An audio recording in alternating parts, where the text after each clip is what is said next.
which young people are engaging into ritual killings is alarming. These days, young men are engaging into ritual killings in a bid to get rich quick. What is really wrong and why is it increasing on a daily basis in our society? Welcome to Deep Dive. My name is Blessing Okore, and with me on the show today is a teens coach and advocate.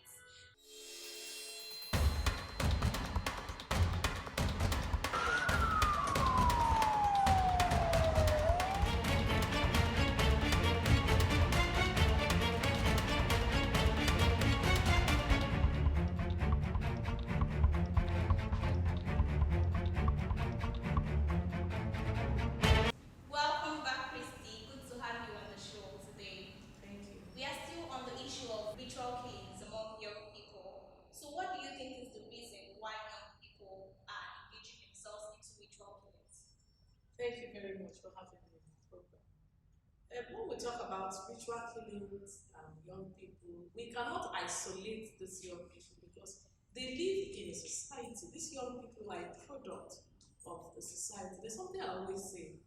Whatever a generation tolerates becomes the norm, becomes acceptable, becomes accepted for the next generation. The rate at which young people are going into ritual killings can show us what they meant.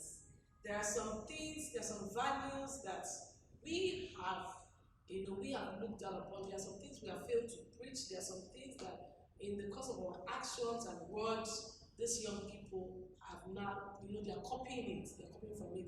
For instance, we talk but do nothing as regards dignity in labor. Because every young person out there just wants to blow. Let me use that word. You're not a bomb. Just want to make it. Everybody wants to live that fast thing. So I think the way the generation before those young people came, there's a lot of misinterpretation when it comes to the process of getting wealth. There's a lot of misinterpretation that has happened. So what we see now is just these young people, they're just speaking up from what they have gotten from us and the elders. Exactly, that's a good point. So, many people blame unemployment to be the reason for young people to engage in ritual killings. Many people blame it on their parents. Many people blame it on the social media. So, from your own perspective, who do we have to blame? If you look around, there will always be something to blame at every point. There's always something to blame. And even in the midst of those things you have mentioned, even in the midst of the unfortunate situation, it's up to you as a person to pick what's best for you, to pick what is, there's something called the general good. Unemployment will always be there. You won't, even, okay, imagine you come to your house and your house is dark. You will need to find a way to go about that darkness. You will think of solution. It's either, I stay in this dark and do nothing, cause more havoc. So if we say, okay, let's continue to point fingers at most of this, there's unemployment, there's poverty in the land. No, I don't think that.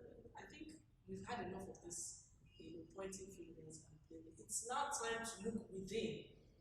As a young person, it's okay. What is it that is driving this urge, this unhealthy urge to make money in the wrong way?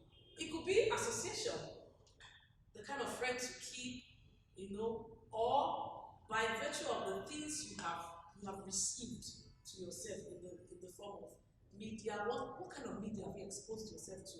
What kind of books do you read? What kind of movies do you watch? So at the end of the day, these things actually make up for what can actually encourage this vice or discourage it in one person. Yes, just from the exposure and what they have to.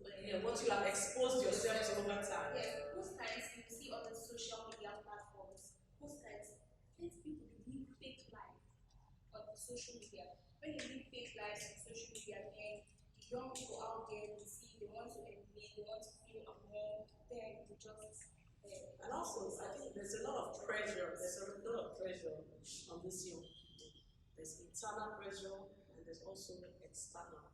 Peer pressure is there. Even adult pressure. There's adult pressure because a situation whereby maybe as a parent, your daughter has no other business but school, and you expect so much from this your daughter that is just 21. You start, comparing, oh, your mate is doing this, your mate is doing that. You're putting pressure on that child, on that young person. So most times the pressure upon them, we place unnecessary expectation. Oh, I expect that by 21 you should do this because of so person. Or as a mother or a father, it's okay.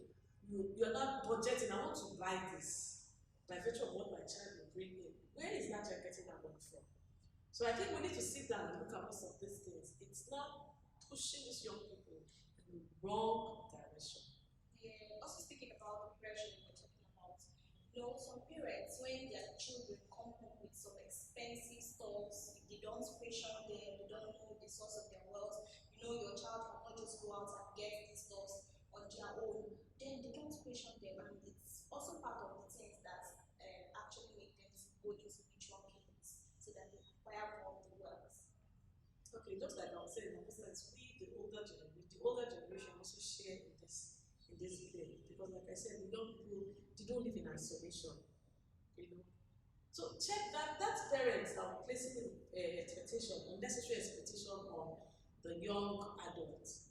You can see that this parent has also acquired some vices, but just that maybe the situation, an ugly situation, maybe the parent was not exposed to the kind of situation these young people are exposed to right now. If not, you would have done the same. You get where I'm going to. You would have done the same. So you always produce your kind. You will always produce your kind. Your parenting pattern will always go based on what you have, because what you have inside, you will give. Because most times, even the environment at which a child is raised can also encourage most of these things. If all you hear and see at home is them pushing, so you have to get this, you have to get that. By the time that child goes out and sees people making money through this ritual killings vibe that's all over the place now, you want to follow suit. But if you come from a home where everything you get is questioned, you will ask yourself, okay, if I get money through this, what will I even tell my parents? So that fear of, okay, I know where I'm coming from, what will my parents say, can actually keep a young person away from ritual killing. It keeps you in check. So it still also boils down to family, parenting. Because that young person is coming from somewhere. Now, as a teens coach, why do you think the female gender is disadvantaged? Well, I would really say they are disadvantaged because anybody can be used. Anybody can be used. It's just that, naturally the way a woman is built, they cannot really fight or struggle. And there are some narratives that pushes all these things. Because sometimes maybe when a female is used and the story goes viral, everybody else, the next person, the next black person that wants to do anything as regards ritual will also go and look for a female. So there's a way, the narrative now becomes, oh, if you want to make money, just go and look for a girl. Because most times the way we spread all this, and also I think this is where our filmmakers and content producers should come in. Because we watch movies that you see somebody that is making money in a very bad way. Let me still use the word through ritual killings. Because even for some of us, it's from films. Most of these terms are being pushed. This person is making money in an evil way. And there's so much flamboyance and attraction, around the person. I'm talking about a movie of like 1 hour 30 minutes. They just maybe 3 minutes to the end of the movie, one small light will just kiss the person. The young person was okay, if I can enjoy my life, maybe 3 days or 3 seconds to the end of my life, then look at it. So we need to watch most of these things. There's some movies being projected has actually done a lot of damage. So, just remember to say that anybody can be used, but mostly I think the female genders are mostly victims of these ritual killings. So, can you also tell us why they are mostly victims of these issues? One of the ways, I have never sat down with a ritualist, but I know one of the ways they operate, they can lure most times they have a way of attracting and luring people. I know, like I said, our values are so depreciated to the point that these girls want to live a very materialistic life. With just the promise of, oh, I can give you money, I can get you this. So most times that's actually the bait that is used to get them. But a girl that is confident in herself feels, okay, even if I still bring it down to friends, even if I connect to someone, which one will I spend it? Or my mother says the clothes she didn't buy for me. What will I? So a girl that has been raised with such a consciousness will not fall for that.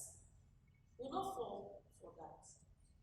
And I also think it boils down to carefulness because I get You cannot really be too careful when it comes to things like that. I don't think you cannot really be too careful. Like I said, it's upbringing. Upbringing plays a major role because those virtues that you have been raised with, when when a situation comes that challenges, situations will always come to challenge every virtue, every upbringing you've had. It's what has been put in you, the strongest, but that is what carries the day. So it's a matter of, it didn't just, even the girl that is falling for such, it didn't just happen one day. It's a gradual thing. It's a gradual thing. Even the upbringing that is put in a child is also it's a build up. It's a build up also for the day of trouble. That's a very wonderful point. So, what is your advice to young people out there, both female and male gender? Okay, my advice for the young people, there was a time, so like 9, 10 years ago, there was this t-shirt we used to see around with an inscription, "My money grows like grass." that fashion, that fashion statement is actually the biggest lie of the decade. Money does not grow like grass. Grass is everywhere. You don't need to do anything for grass to grow. That's why the Bible says, "Envy not the wealth of the wicked," because like grass, it's today and it's not. Why don't you make your money grow like palm tree? The palm tree stays forever. Let me paint a picture. If you go to the village, some of you that we are used to village life, maybe there's a palm tree you see in your village. It was there even before your grandfather was born. It will even be there till you have your children. Imagine how making such money. Thank you very much for joining us for the show. Thank you. Yes. That will be all for today on Deep Dive. Click on the subscribe button there and get more notifications.